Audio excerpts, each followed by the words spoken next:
Just how triggering are our phones when it comes to dopamine?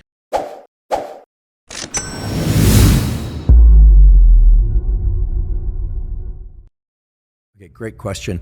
We often hear that, that social media is getting dopamine hit after dopamine hit. When we first get on social media for the first time or after a long period of time, the amount of dopamine that's released we think is quite substantial.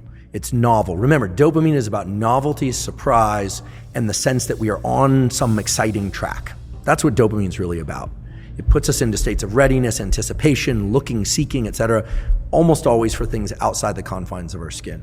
The thing about cell phones is when you first get on there and you have, let's say no Wi-Fi on the flight or something, and you land, it can actually be quite stimulating. You get a lot of dopamine. Oh, there's this. Oh, there's that. But very quickly, when you're scrolling on social media, you're no longer getting the novelty, but you're continuing to do it and you almost don't know why you're doing it. At that point, it shifts over to something that's a bit more like an obsessive compulsive behavior, where we can define an obsessive compulsive behavior where the obsession leads to a compulsion. So the obsession is a thought, the compulsion is a behavior, but the acting out of the compulsion merely serves to increase the obsession.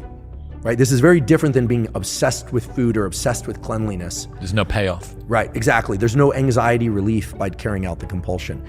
With OCD behaviors, like scrolling social media, the dopamine quickly wanes, and then you find that you're just and we've all been there, you're scrolling, and like, why am I doing this? This isn't that interesting. This isn't that interesting.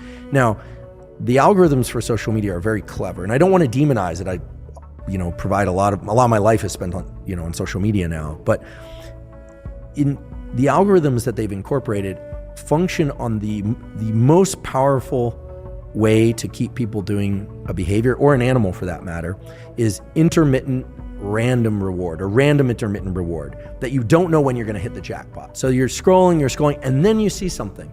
Typically it's very high, what, in nerd speak, we'd say signal to noise. So if you're reading some interesting things, this came out in the news, this came out, and then it's all of a sudden a riot, or a person that is base jumping off a building, or, for people that are scrolling, looking at bodies or something like that, live bodies. Hopefully people aren't looking at dead bodies. But look, if something's very tragic, then that has this gravitational pull. And then what happens is you start getting the system working for that next dopamine hit that you don't know when it's going to come. It's just like gambling.